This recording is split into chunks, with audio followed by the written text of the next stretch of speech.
Muy buenas noches, distinguidos colegas, queridos amigos. Vamos a iniciar la actividad última del año en referencia al objetivo que nos hemos trazado de la Fundación Angelita Abragama.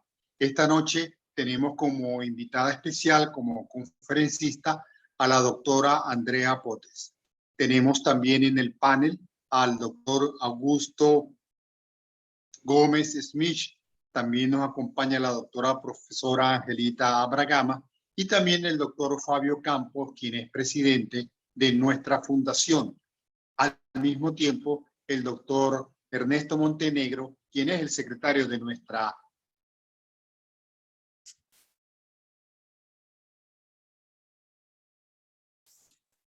que ha habido un cambio desde el punto de vista de nominación de nuestra organización. A partir de ahora en adelante, ya no se llamará Fundación Angelita Abragama, sino que el nombre será Asociación Angelita Abragama. Este cambio ha motivado una modificación de los estatutos. El cambio del nombre de Fundación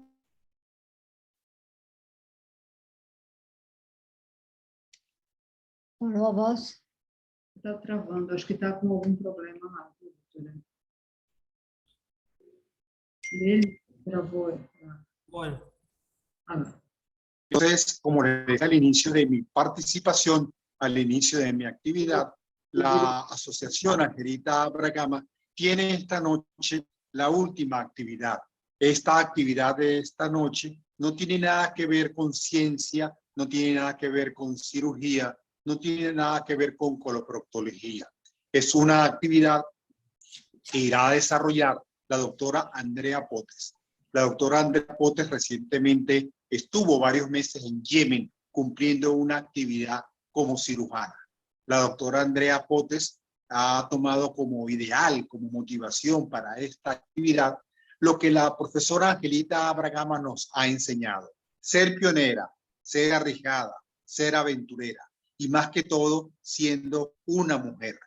Estar en esta zona de conflicto tan difícil como es Yemen, la doctora Andrea Potes ha vencido una cantidad de retos y nos va a presentar a continuación una conferencia. No quiero extenderme en el uso de la palabra, quiero desearles a ustedes una feliz Navidad, un feliz Año Nuevo. Esta es la última actividad de este año de nuestra asociación. Ya para el año próximo tendremos otras actividades. Dejo a cargo del micrófono al doctor Augusto Gómez Smith. El doctor Augusto Gómez es especialista en cirugía general y coloproctología. También es especialista en diagnóstico de imágenes. Es cirujano de planta, los hospitales San Carlos de Bolívar y General de la Madrid y la Cruz. El doctor Augusto Gómez es miembro activo de la Sociedad Argentina de Cirugía y es miembro activo de la Sociedad Argentina de Coloproctología. Tanto el doctor Gómez como la doctora Andrea Potes, el doctor Ernesto Montenegro, tuvimos el privilegio de ser estagiarios de la profesora Angelita Abragama en la ciudad de Sao Paulo, Brasil. Estimados colegas, dejo a ustedes en el uso de la palabra al doctor Augusto Gómez Smith. Muy buenas noches. Hola, muy buenas noches. Muchas gracias, Ricardo, por tu presentación. Muchas gracias a todos los colegas de la asociación por la participación en el día de hoy. Para mí es un gran honor tener a dos grandes cirujanas en el panel.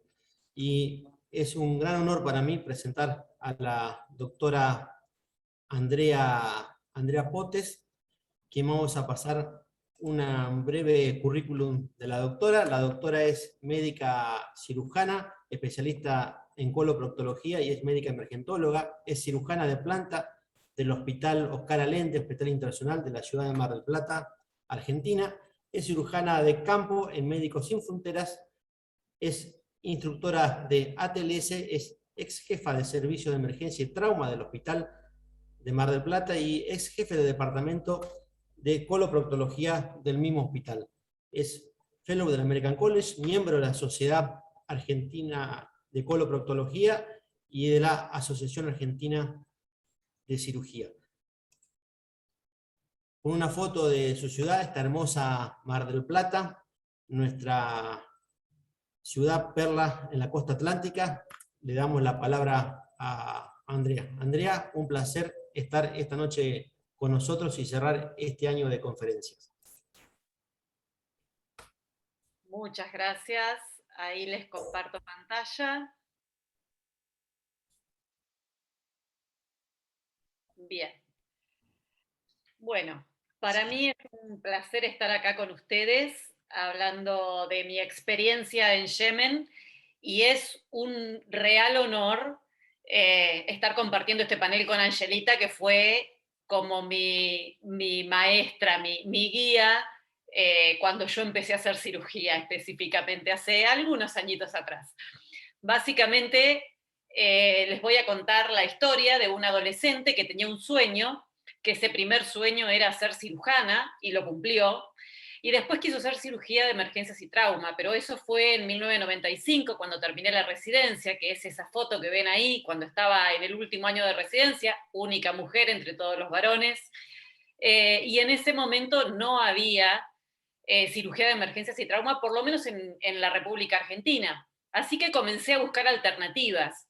Y la alternativa que más me gustó fue la de seguir coloproctología. Hice mi fellow y mi residencia en el Hospital Británico. Ahí está Augusto, está Mario Salomón, está Charlie Tyrrell, todos mis maestros en coloprocto.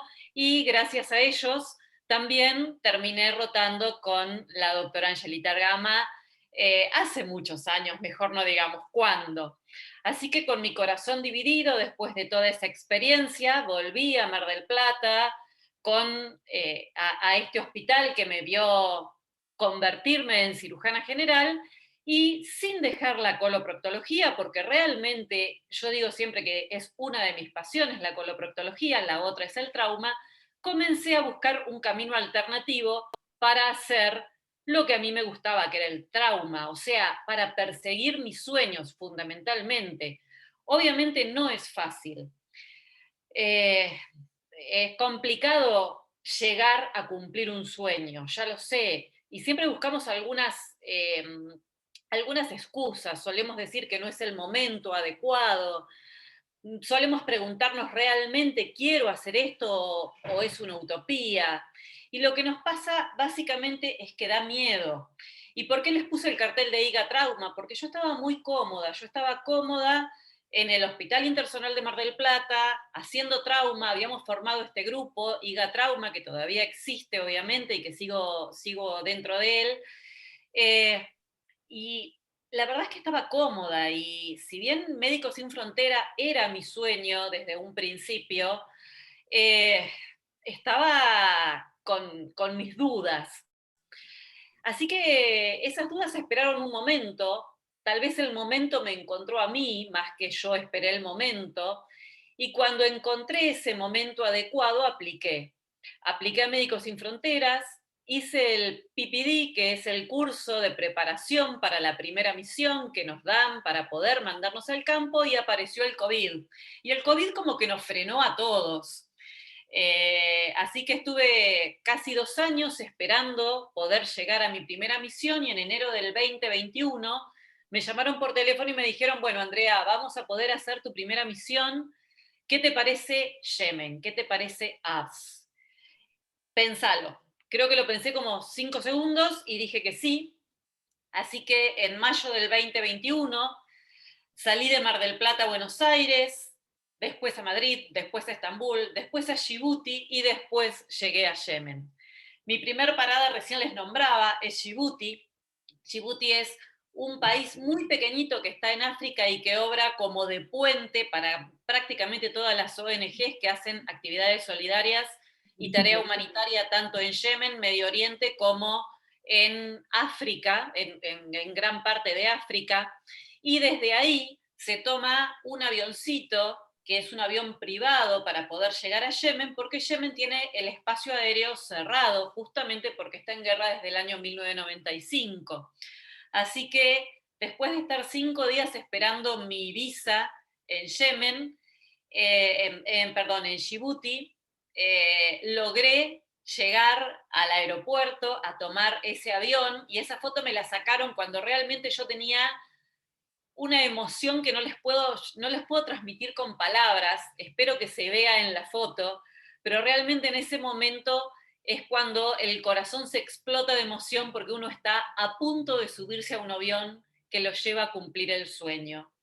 Realmente ese momento creo que la emoción no me la voy a olvidar nunca, tal cual como me pasó cuando vi esta primera postal desde el avión, que es la primera vista que tuve de Yemen, que esa es una ciudad que está al sur de Yemen, que es Hades, que es el primer lugar que uno ve, y después finalmente llegué a Saná, que está en el centro de Yemen y es la capital, a la Casa de Médicos Sin Fronteras, para poder hacer mi cuarentena, porque por el COVID necesitábamos entrar y hacer cuarentena. Saná es una ciudad bellísima, siempre y cuando uno se pueda abstener del contexto. Uno necesita, para poder apreciar la belleza de la ciudad, realmente necesita abstraerse de todo lo que pasa alrededor. Es una ciudad absolutamente caótica, a donde la gente es una multitud de gente por todos lados, y a donde está prohibido sacar fotos. Pero hay un solo lugar desde el cual se pueden sacar fotos, que es esa terraza de la foto del medio, que es la terraza de un hotel, y desde ahí se pueden sacar fotos de la ciudad, así que desde ahí traté de sacar las mejores fotos y mostrarles la belleza de la arquitectura, porque a pesar de que Yemen es una ciudad que está en guerra, a donde hay una crisis humanitaria importantísima, que se considera una de las principales crisis humanitarias en este momento en el mundo, donde la gente realmente está sufriendo de hambre, sufriendo de un montón de cosas que ahora vamos a charlar. Si uno se puede abstraer de todo eso, puede ver esa belleza arquitectónica que tiene esta ciudad, que realmente supo ver en algún momento un tiempo dorado, cuando eran los califatos todavía. Como para que ustedes tengan algo de información, Yemen está dividida como en dos países, funciona como dos países. Por un lado está toda esta zona roja, que es el Yemen del Sur, que es el Yemen oficial, por llamarlo de alguna forma, para el resto del mundo. La mayor parte de las estadísticas que ustedes leen de Yemen salen de este sector del sur. Y después está esta parte norte de Yemen, que es un área que tiene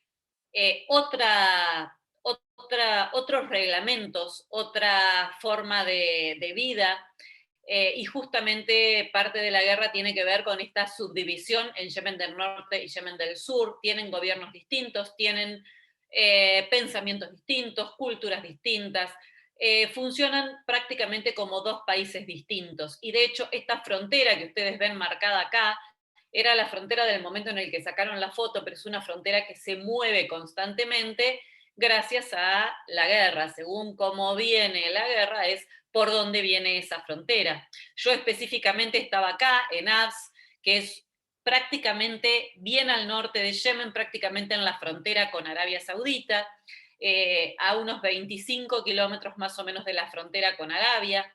Es una zona desértica, después de pasar un cordón montañoso que está en el medio de la ciudad. Un poquitito de usos y costumbres les voy a decir.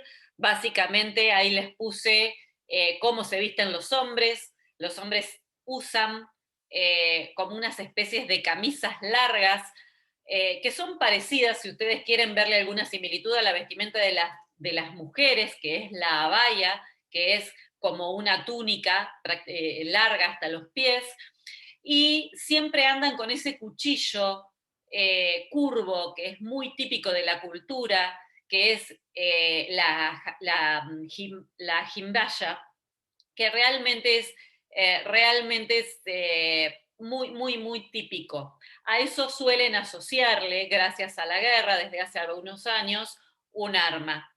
Fuera del cuchillo, que es típico y que se usa por una cuestión cultural, se empezó a obtener como parte de la cultura en la vestimenta también las armas, obviamente. Las mujeres, yo recién les decía, siempre van con esas túnicas negras. Yo también tenía que usar esa túnica, y yo usaba el hijab. El hijab es ese pañuelo blanco que ustedes ven ahí, a donde la cara está descubierta, y es simplemente un pañuelo que se coloca de una forma especial en la cabeza, pero es solamente un pañuelo. Después hay, según el nivel de religiosidad y de cómo interpretan ellos y de la cultura del lugar, hay distintas formas de usar el pañuelo, y no solamente puede ser pañuelo, puede ser un pañuelo que va asociado con una capa, que es la segunda imagen que tienen ahí, que es el chador, o el niqab, que es el pañuelo más un triple velo que se colocan en la cara, o ya en el extremo está el burka, que es cuando ya están los ojos también tapados, como con una red negra. En la foto de arriba, chiquitito, como unas pequeñas hojitas de remolacha, lo que tienen es el cat. Y se los puse porque es parte de los usos y las costumbres. El cat es una planta que se cría, se cosecha, mejor dicho, en Yemen específicamente, que se consume en forma fresca, y que básicamente lo que hacen es colocárselas en la mejilla y van formando, si hay argentinos me van a entender en el auditorio, porque van formando como un bolo muy parecido al que se forma en el norte argentino con las hojas de coca, también en Paraguay, también en Perú, en toda la zona que se consume coca, en Bolivia, se forma el bollo, pero con la diferencia es que estas hojas se tienen que consumir frescas y tienen un efecto mucho más importante, tienen un efecto más alucinógeno y con una excitación mayor. Es muy parecido, con menor intensidad, a las drogas sintéticas. Y les puse el calendario porque tenemos en Yemen, ahí los días son distintos, las semanas son distintas. El jueves sería el sábado nuestro, y el viernes sería el domingo nuestro, es el día que está todo cerrado porque uno se dedica a la religión. Así que por eso en rojo se ve el viernes específicamente. De Saná, de esa ciudad con esa arquitectura tan increíble, para llegar a Abs tuve que pasar por Haya, que es una ciudad de montaña muy bonita, donde también hay lugares a donde se pueden sacar fotos. Y después, esta niña que tenía 9 años y que soñaba con ser bailarina clásica, y en algún momento de la historia pasó a ser esta mujer que estaba en su último año de la residencia de cirugía general, llegó a cumplir el sueño y a ser una cirujana de Médicos Sin Fronteras. Así que el primer día tuve todos los briefings, todas las explicaciones de cómo teníamos que comportarnos, las cuestiones de seguridad, etc. Con toda la felicidad del mundo, el segundo día me coloqué mi abaya, me coloqué mi pañuelo, no muy bien, pero me coloqué mi pañuelo y me preparé para ir al hospital. Pero bueno, uno propone y Dios dispone. Cuando salí hacia el hospital me caí y me fracturé la muñeca.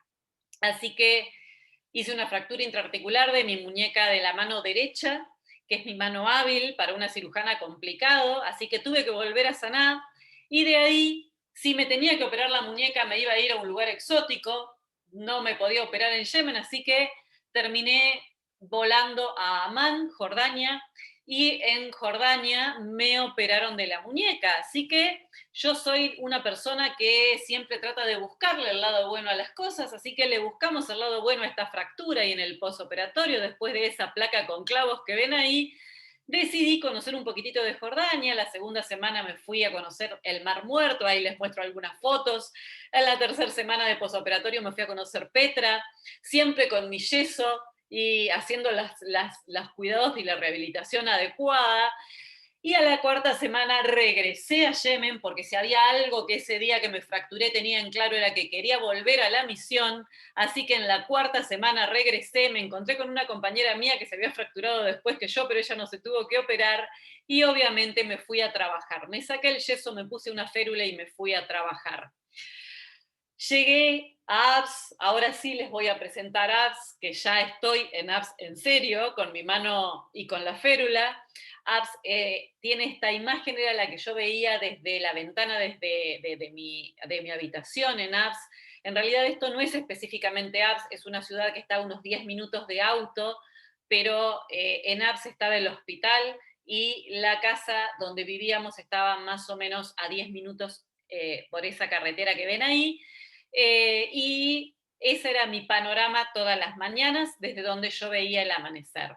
Les voy a mostrar algunas pequeñas imágenes de lo que yo podía sacar fotos a través de mi ventana, porque está prohibido sacar fotos en Yemen, así que imágenes típicas son las mujeres con los burros y acarreando estas especies de fajos, como una especie de pasto que ellos cultivan y que lo utilizan para fabricar los techos de sus casas, de sus casas rudimentarias. Y esos atardeceres que ven ahí con ese sol prácticamente fosforescente, se los pongo porque era muy característico. Uno lo que solía ver normalmente en los atardeceres era como un doble horizonte, el horizonte de la Tierra real y un horizonte más arriba que es el horizonte de polvo que se genera por estar justamente en zona desértica. Y entonces cuando el sol comenzaba a descender y se ponía por detrás de ese polvo, el sol pasaba a tomar ese color naranja casi fosforescente, así que ese sol me lo voy a acordar toda mi vida porque realmente los atardeceres que veía eran fantásticos.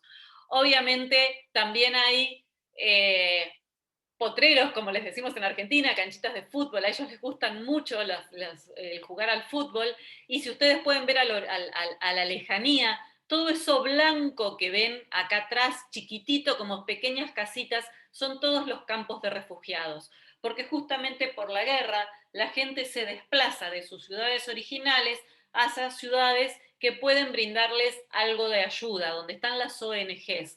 APS es una de ellas, así que en la lejanía lo que se veían eran todos los campos de refugiados, que son todas esas pequeñas manchitas blancas que ven allá al final. Obviamente se vive en forma rudimentaria, no hay transporte público, así que la gente trabaja en esas puertas celestes que cuando se abren, cuando están abiertas, se transforman en negocios, y para no tener que ir y volver y pagar taxis todas las noches, suelen dormir en la calle, siempre tapados por el mosquito net, porque obviamente es una zona endémica de malaria, así que esas son las condiciones de vida que ellos suelen tener. Esta foto está sacada desde adentro de un auto, entonces por ahí se las tengo que explicar porque está media borrosa, pero es muy característico en Yemen y por eso la saqué y tomé el recuerdo. El aceite de oliva, ellos, una de las pocas cosas que pueden cultivar por el tipo de clima que hay, a donde el verano ronda entre los 45 y 50 grados, y el invierno, que era cuando yo me volví hace un mes atrás, está alrededor de los 35 grados, y es seco porque estamos, les decía yo, en desierto, son los olivos. Entonces generan como una especie de molino, sí, hacen como una molienda de los olivos, de cuando los cultivan, de madera, y el camello lo que hace es caminar en círculo para hacer la prensa de todas esas aceitunas y poder generar aceite de oliva en Yemen. Estas son fotos del tránsito. El tránsito realmente era caótico y lo más típico eran las motos con lo que a ustedes se les pueda ocurrir de motos, desde 6 personas arriba de una moto a la moto usada como transporte público, como taxi con 6 personas arriba de la moto, o como algo para transportar cosas. Entonces uno veía a alguien manejando la moto, después un montón de mercadería en bolsas, y arriba de todas las bolsas varias personas más. Entonces eran grandes generadores de trabajo, obviamente. Y los camiones o las camionetas estaban siempre con gente arriba, y entonces también eran unos grandes aportadores de pacientes para el hospital, porque realmente una sola camioneta de esas que volcaba o que chocaba generaba aproximadamente 28 heridos, por lo menos esos eran los números que fuimos manejando esos días. Una camioneta de esas volcó y llegaron al hospital 28 pacientes heridos. Yo les decía, Yemen tiene una crisis humanitaria que se considera una de las mayores del mundo, básicamente, por toda por la hambruna que hay, y empiezan a jugar otros jugadores en la cancha donde los médicos trabajamos, empiezan a aparecer otros jugadores. Uno de ellos es la desnutrición. Entonces, empecé a conocer palabras como el MUAC, que es es muy simple, es una tira donde se mide el diámetro del brazo y se puede saber qué MUAC tienen los niños, para saber si están desnutridos o no, junto con la altura. En las historias clínicas podían ver cosas como estas: 3 años, 11 kilos. Creo que con eso no tengo que decir más nada. Todos sabemos qué pasa si un niño tiene 3 años y pesa nada más que 11 kilos. Y esto también se veía en adultos. En adultos lo que nos encontrábamos era hombres de 25 años que pesaban 40 kilos, por ejemplo. Entonces, cuando uno empieza a ver posoperatorios, cuando yo fui a ser cirujana, obviamente, entonces en el posoperatorio y el paciente empieza a tener fiebre, tiene que empezar a pensar en estas cosas. Tienes que empezar a pensar que el paciente es un paciente desnutrido y que por lo tanto está inmunosuprimido. Y entonces una de las primeras cosas que siempre vamos a ver en la historia clínica es el peso. Y nunca me había pasado, pero es la primera vez que tengo que calcular para las personas, para los adultos, el peso, los antibióticos por peso. La segunda cosa que teníamos que pensar cuando los pacientes tenían fiebre es en la otra foto que tienen ahí, unos test rápidos. Esos eran test rápidos de malaria. Cada vez que un paciente en posoperatorio tenía fiebre, obviamente la primera cosa era la desnutrición y todas las complicaciones que traía, después la malaria, y después venía el pensar en lo que estamos acostumbrados a pensar, en la infección pulmonar, en la infección por la sonda vesical, etc. Pero siempre teniendo en cuenta estos otros jugadores que habían entrado a la cancha. La otra cosa que pasaba era que el agua era absolutamente escasa, estábamos en desierto, les decía yo, y entonces estas son fotos sacadas de internet, en realidad no son fotos que yo pude tomar porque no se podía sacar fotos, así que en internet pude encontrar estas fotos que son muy representativas y son imágenes que yo veía todos los días, y que son las personas arriba de burros yendo con esos bidones amarillos a buscar agua a los tanques de agua que hay distribuidos por distintos lugares, y llevan los tanques de agua y la comida hacia los campos de refugiados. Los campos de refugiados son provistos por ONGs, no solamente Médicos Sin Fronteras está allí, está Comidas por el Mundo, por ejemplo, que es la sigla que ustedes ven acá, y a donde se les brinda a los refugiados, que eran esos campos que ustedes veían al fondo, donde yo les mostré el potrero, la posibilidad de generar un lugar con reparo, aunque sea para el sol y para la lluvia en la temporada de lluvia, y con esos tanques de agua a donde puedan ir a recargar agua, que es fundamental. Después pude llegar al hospital. El hospital es todo esto que ven acá marcado de rojo, es un hospital modular, a donde hay un módulo de maternidad y neonatología, otro módulo de guardia de internación, otro módulo de quirófano. Es el típico hospital modular que todos ya conocemos. Fue un hospital que en el 2016 sufrió un bombardeo, así que es un hospital a donde está muy presente el tema de que se está en una guerra, y donde se recordó durante el tiempo que yo estuve el momento del bombardeo, porque hubo personal fallecido y herido, obviamente, así que siempre está muy presente. Esta bomba cayó en la zona de La Guardia. La Guardia es esta imagen que les traje acá, y por suerte la gente estaba en este otro sector, que es un sector a donde ahora hay un edificio nuevo, pero en ese momento no estaba, y estaban en una reunión de personal, en el cambio de guardia, y entonces gracias a eso no falleció toda la gente que podría haber muerto en el momento en el cual cayó esa bomba. Lamentablemente no siempre se respeta esto de que los hospitales no se bombardean. Hay lugares a donde los hospitales lamentablemente se bombardean.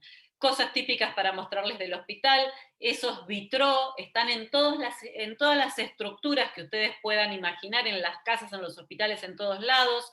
Hay una parte de eso que está cubierto con vidrios de colores y otras partes que no tienen color justamente porque no están cubiertos con vidrio, porque están creados justamente para que corra el aire en los ambientes y se genere algo de ventilación entre los ambientes. Y la imagen que está atrás mío es el quirófano. Cosas del hospital para mostrarles, por ejemplo, era cómo íbamos descartando los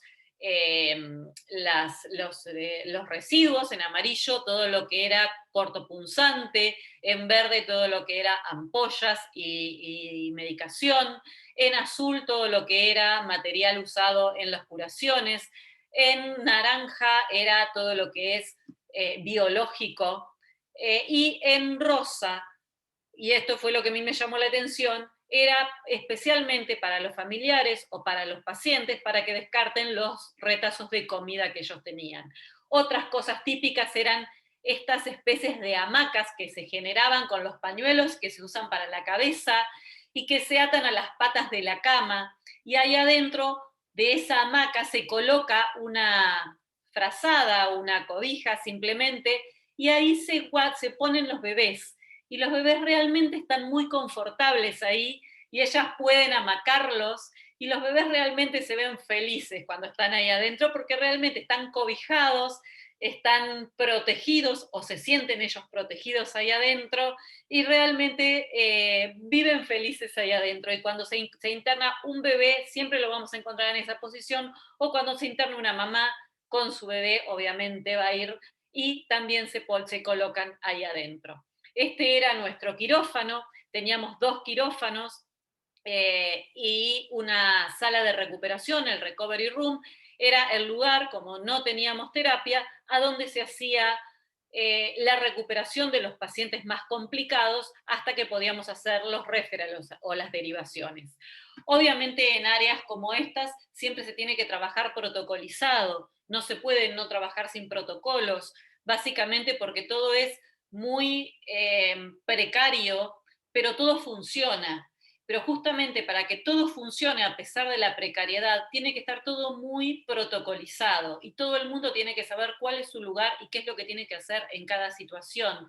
Y la forma de poder generar esto, de armar un hospital y después de un tiempo poder cederle el hospital a la comunidad y que se retire la ONG, es brindándole esto, la organización que brindan los protocolos.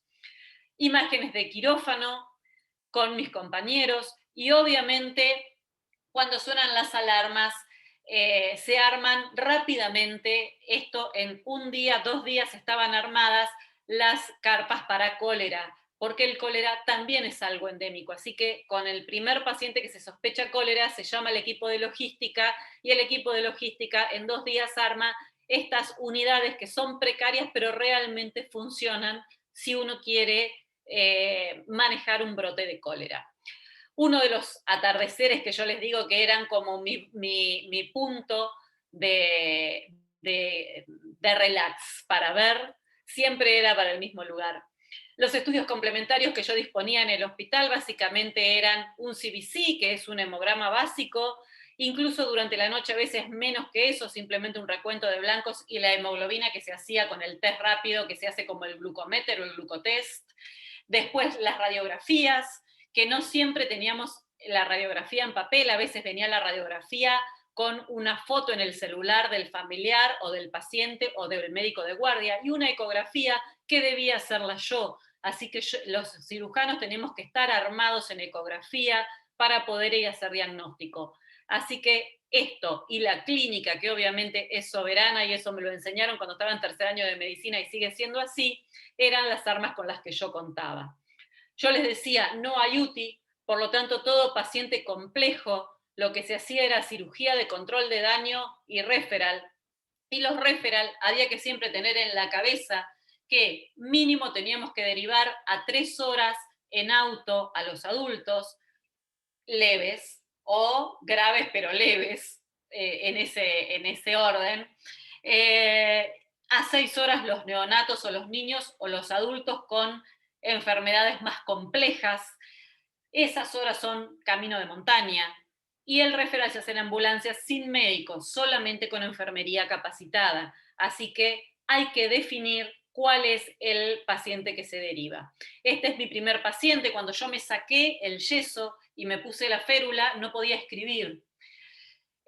Así que me llevó aproximadamente 3-4 semanas hasta que pude poner en funcionamiento mi mano y comencé a poder hacer algunos procedimientos. Comencé con ecografía hasta que un día llegó este bebé que tenía un trauma torácico y tenía 1 año y pico, y creo que no me acordé que la mano me molestaba, me dolía, ni que me la había fracturado, y actué, y ese fue mi primer paciente, que siempre lo voy a recordar.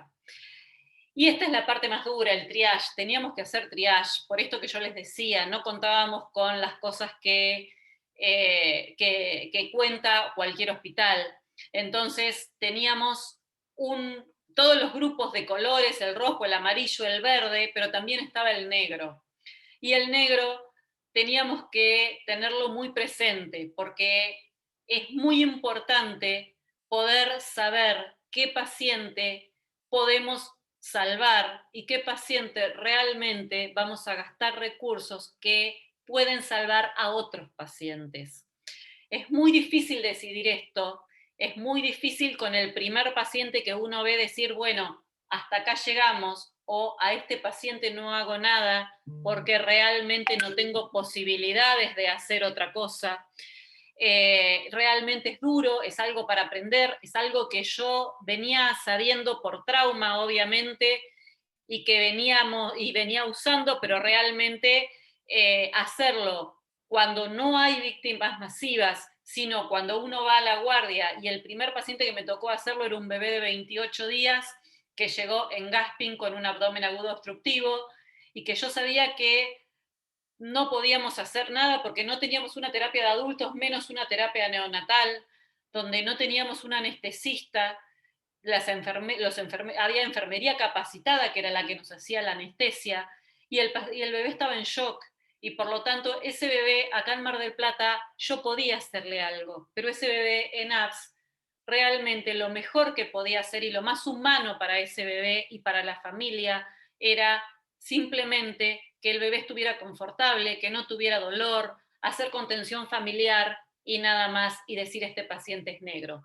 Eso es toda una enseñanza, y realmente creo que eso es lo que más marca en la tarea humanitaria. Es el lugar a donde uno realmente tiene que definir cuando un paciente merece ser resuelto y cuando un paciente realmente lo que merece es más una muerte digna. Y ustedes deben estar pensando, todas las personas merecen ser salvadas, pero el problema es cuando uno tiene que definir entre salvar a uno o usar esos recursos de uno para salvar a muchos más. Entonces, ahí es donde uno tiene que empezar a aprender a hacer este triage.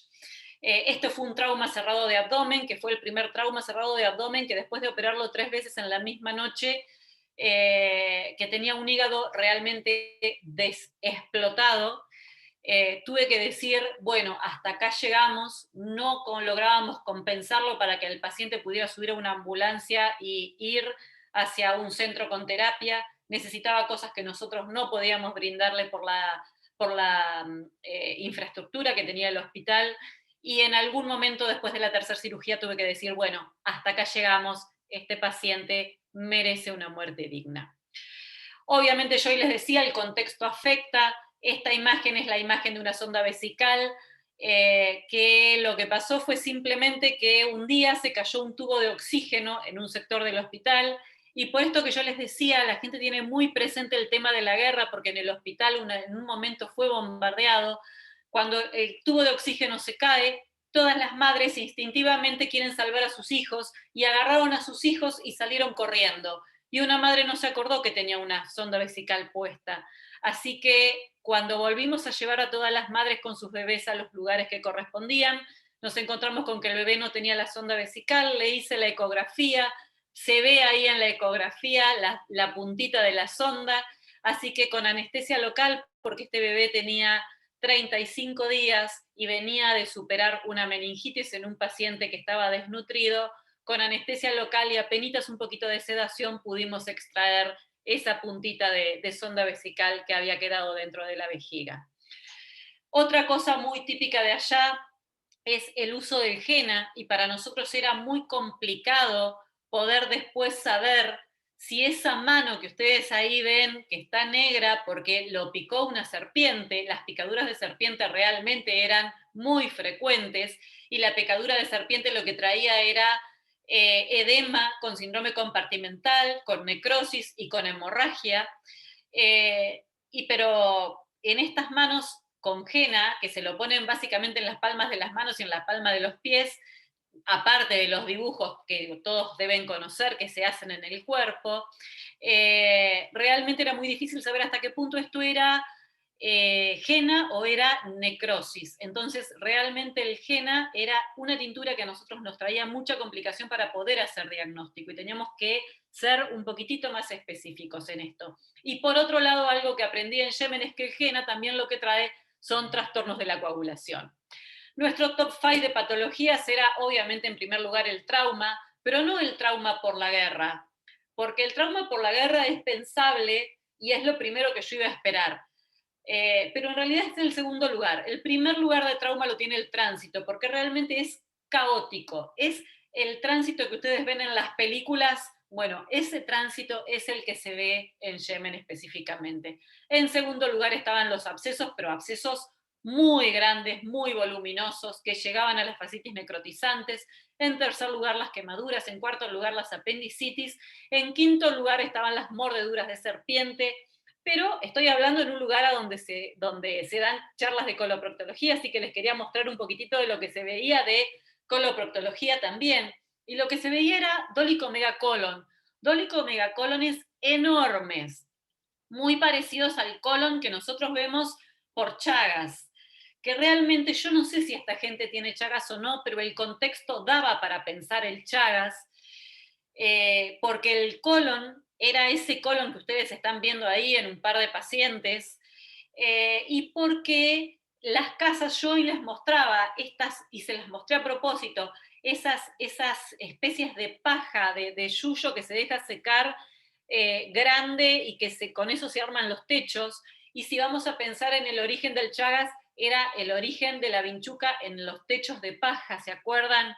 Y realmente no se puede hacer porque no hay cómo hacerlo, investigación por Chagas, pero realmente los pacientes tienen dolicomegacolons que me hacen mucho acordar al Chagas. Lo que no vienen es asociado a la cardiomegalia o a los esófagos también dilatados, pero realmente es algo que me hubiera gustado poder investigar un poquitito más. Y los prolapsos. Los prolapsos pediátricos eran frecuentes y los prolapsos en adultos también. Y esto tiene mucha relación con un jugador que yo hoy les puse en la cancha, que es la desnutrición. Por la desnutrición los tejidos conectivos están muy laxos y obviamente la gente comienza a tener prolapsos. Así que el prolapso de recto y los prolapsos de todo tipo en todos los pacientes son muy frecuentes.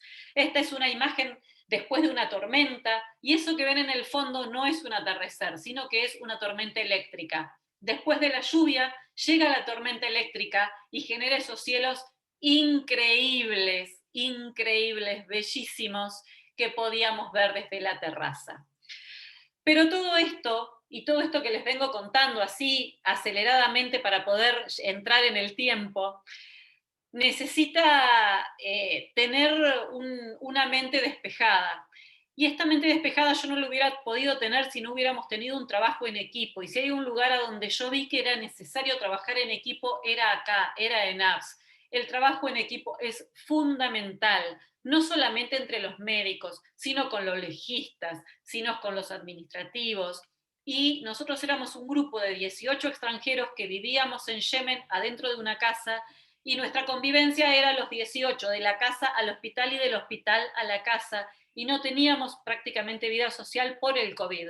Lo único que podíamos hacer era salir 1 hora los jueves para ir al supermercado, y los últimos meses 1 hora los viernes, después de entre las 4 y las 5 de la tarde, para ir a hacer alguna comprita a un centrito muy chiquitito que había, pero podíamos comprarnos un pañuelito para ponernos en la cabeza, un perfume, un desodorante, y eso era toda nuestra vida social, así que realmente el trabajo en equipo, tanto en el hospital como en la casa, era indispensable. Y también es indispensable buscarse los espacios, porque estábamos en una casa, yo les decía, viviendo 18 personas juntas, de distintas nacionalidades, distintos idiomas, que realmente fue alucinante la experiencia y todo el aprendizaje que eso aporta, pero también uno necesita esos momentos de relax, a donde uno se sienta y se tiene que buscar esos momentos a propósito. Yo me sentaba a ver atardeceres y amaneceres. Me iba a ver el amanecer con mi café todas las mañanas a la terraza y me iba a ver el atardecer con un libro y el mate todas las tardes cuando llegaba. Y esos eran mis momentos de desconexión, de mi cable a tierra, les diría yo. Pero a veces ese cable a tierra necesitaba compañía y siempre estaba el equipo atrás. Y realmente sin ese equipo yo no hubiera podido tolerar estos 6 meses que estuve en Yemen y tomar esas decisiones que les contaba que hubo que tomar. Así que, para finalizar, lo que les voy a decir es básicamente que uno a veces tiene sueños y está en un lugar y sale pensando, me voy a comer el mundo, voy a cumplir ese sueño, y de repente empieza a pasar la vida y uno empieza a tener un poco de miedo, y esto de decir, bueno, no, estoy cómoda, me acomodo, mejor cierro las alitas, estoy cómoda donde estoy, por ahí abro las alas y no vuelo, por ahí no puedo cumplir mi sueño, y después uno vuelve a mirar y dice, no, es mejor que abra las alas y que empiece a volar, porque el sueño se puede cumplir. Y yo les puedo asegurar que los sueños se cumplen, porque yo cumplí mi sueño a los 54 años y cumplí mis 55 años en Yemen, haciendo mi primera misión como Médicos Sin Fronteras. Así que si les quiero decir algo en esta charla es básicamente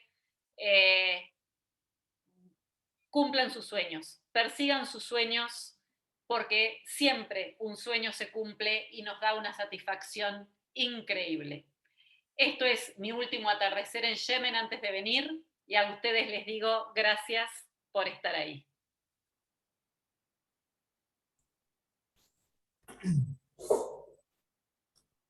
Bueno, excelente presentación, Andrea. La verdad, como son siempre tus conferencias, la verdad que es admirable tu presentación, tu calidez.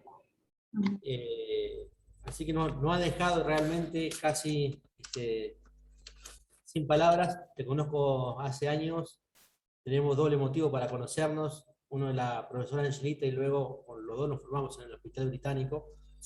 Así que te felicito por todo esto.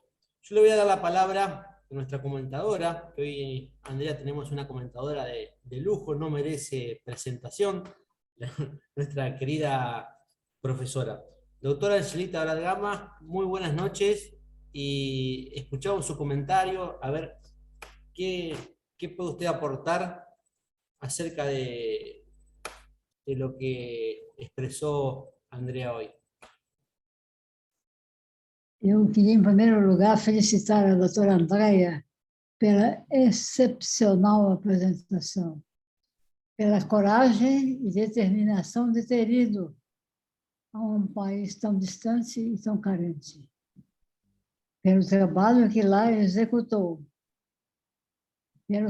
por tudo que ela fez e por tudo que lá ela aprendeu, e por ter compartilhado conosco tudo o que ela aprendeu, quase tudo o que ela aprendeu. Nós a escutamos com atenção imensa e felicitamos a Andrea. Nossa admiração é antiga, você bem sabe disso, e a nossa amizade também. E agora em diante, maior admiradora que eu, seguramente se não encontrará mais. Parabéns, Andrea. Muito obrigada por ter ido. Muito obrigada por ter relatado. Eu queria, de novo, agradecer a essa equipe de ex-fellows por ter criado, me homenageado com a associação. Foi uma homenagem tão grande, que partiu de Escalante, Augusto, Montenegro, já nem sei quantos mais, todos vocês passaram por aqui, abarca uma quantidade enorme de ex-fellows. Vocês sabem que vocês sempre estiverem em meu coração. Eu considero essa minha atividade de ter unido vocês, de ter compartilhado com vocês a minha experiência adquirida aqui em São Paulo, no Brasil, me fez extremamente feliz. Eu considero essa atividade como uma das mais importantes de minha vida profissional. Muito obrigada pela amizade, pelo carinho, pelo entusiasmo de sempre. Conviver com vocês me renova sempre. Muito obrigada, parabéns pela ideia, parabéns por todos. Eu estou realmente entusiasmada de estar aqui. E felicito também meus companheiros que estão aqui. Doutor Fábio Campos, meu amigo de sempre. Doutor Augusto, eu felicito vocês todos que aqui estiveram conosco. Muito obrigada. Andrea, ¿algún comentario? Nada, para mí realmente es un honor haber llegado acá. Primero porque cumplí mi sueño. Segundo porque Angelita para mí siempre fue como una guía para seguir, porque era la única mujer cirujana que yo conocía cuando empecé a hacer cirugía, y realmente poder compartir una charla con ella y que ella sea la comentarista de la charla, para mí realmente es un honor. Angelita, otro sueño cumplido a los 55 años. Bueno, ahí está el doctor Fabio Campos, profesor. ¿Usted quiere hacer algún comentario? Tiene el micrófono. Me queria dizer solamente que é um grande prazer de ver os amigos uma vez mais, de ver a professora querida de todos nós uma vez mais. Sempre será uma grande experiência ouvir toda a conto de vida de doutora Andrea e também, como ouvimos muitas vezes, os contos de professora Angelita, porque aprendemos. A experiência de vida nos ensina, nos dá degrau à frente, nos dá empurrão à frente. Então, as pessoas que têm experiências como estas sempre devem compartilhar. E eu te felicito, Andrea, por esta grande experiência de vida. E uma vez mais, dizer a meus queridos amigos que ha sido um grande prazer de compartilhar a experiência da associação, da Fundação Angelita Haber-Gama e de todas as atividades científicas que hemos hecho neste ano. E para o próximo ano estaremos juntos novamente para desenvolver outras experiências. Tem sido uma experiência muito gratificante e eu estou muito contente de tê-los como meus queridos amigos. Bueno, yo tenía algunas preguntas, pero la Andrea la ha ido contestando. Yo creo que la última parte de su conferencia es un buen consejo para muchos del auditorio, muchos residentes, para darle una explicación, para darle un motivo para cumplir sus objetivos. La verdad que alucinado con la charla, la verdad me dejó sin palabras. Y tenía, ya que somos cirujanos, estás en una zona, te quería preguntar yo, fístulas rectovaginales, ya que tuviste la oportunidad de ver, vos donde mostraste en una parte de la presentación, dijiste que era trauma, y la parte colorectal prolapso. Bueno, te quería preguntar acerca de eso, sobre ese tema que es en Oriente, en África. La verdad es que fístulas rectovaginales no veíamos porque básicamente no se hacía prácticamente cirugía, no se hace cirugía programada, se hace solamente cirugía de urgencia.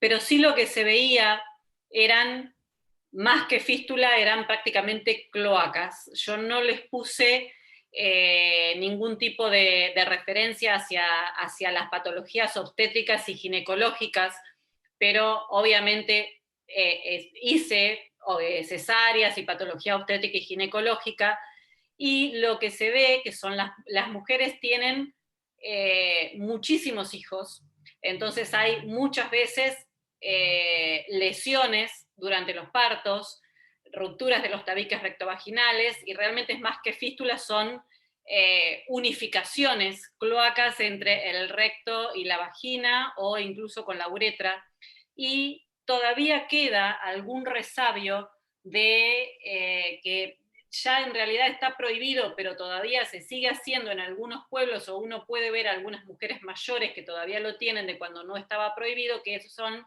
las mutilaciones genitales en las mujeres, que realmente generan también grandes complicaciones proctológicas. Pero la verdad es que no las resolvíamos nosotros, porque en general son para resolución programada, y no se podía hacer cirugía programada en nuestro hospital. Bueno, está el secretario también de nuestra asociación, el Dr. Montenegro, si quiere acotar algo. Ricardo, un cierre tuyo, Claro. 30 segundos. Hola, Ernesto. Ricardo. Bueno, ¿me escuchan? Ernesto, sí. Bueno, agradecer a Andrea por la excelente presentación y poner en claro y en evidencia que sin un equipo no se hace nada. Eso nos lo enseñó Angelita en el año 90, cuando fuimos a hacer la residencia, que para tener un buen equipo había que rodearse de lo mejor. Y Andrea, te felicito porque te has rodeado de 18 compañeros excelentes, como nos formamos nosotros. Los mejores con Angelita, lo mejor para vos, Andrea, excelente conferencia y te felicito nuevamente. Nada más para aportar, muchas felicidades para todos, un buen año y una feliz Navidad. Mis palabras sencillamente resumen la apertura del doctor Augusto Gómez.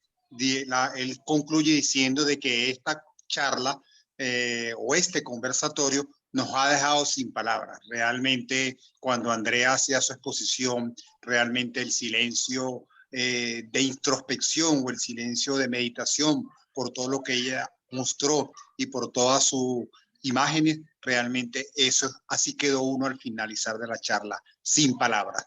Andrea, te felicito, profesora Angelita Bragama, siempre nuestro cariño permanente, eterno hacia usted, motivo de inspiración para muchos de nosotros, no solamente en nuestra vida profesional, sino también en nuestra vida personal.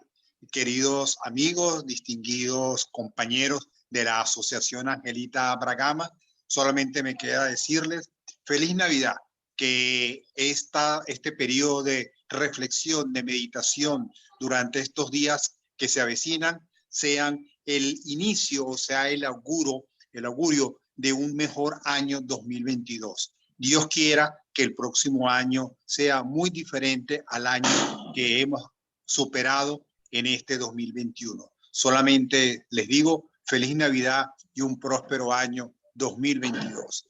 Buenas noches. Bueno, Buenas muchas noches, gracias. Ricardo. Buenas noches. Muchas gracias, Ricardo. Para ir cerrando esta conferencia, nos resta agradecer a la Asociación Latinoamericana de Coloproctología, que nos presta la base para hacer nuestras presentaciones, a la doctora Ingrid Melo, que colabora en todo el armado de las conferencias, así como la publicidad, a todos los que compartimos esto que tenemos nosotros, que nos juntamos, que hablamos, que queremos hacer conferencias, que estamos continuamente hablando, le sacamos tiempo a nuestra familia para hacer lo que nos gusta, que es la cirugía, la coloproctología, compartir con amigos, porque esa es la enseñanza que nos queda después de haber estado con la profesora Angelita, la cosecha de amigos que tenemos de distintas generaciones, en la cual nos tratamos todos por igual. Andrea, muchas gracias. La verdad no nos equivocamos cuando te elegimos, no nos equivocamos. Yo le comentaba a Ricardo, va a ser una charla para emocionarse, y la verdad que fue así. Profesora, ojalá que nos estemos viendo el próximo año en San Pablo personalmente. Yo creo que sí. Así que, bueno, desde ya el agradecimiento también a la ISUC, que siempre nos oficia nuestras actividades. Nos veremos, si Dios quiere, en marzo del año que viene con alguna conferencia siempre de primer nivel y de prestigio. Muchas gracias a todo el auditorio por estar hasta esta hora escuchándonos. Desde ya, muchas gracias. Hasta el año que viene. Felices fiestas. Saludos para toda la familia. Gracias. Gracias. Saludos a todos, que belas palavras. Saludos. Hasta luego. Andrea, felicidades. Gracias.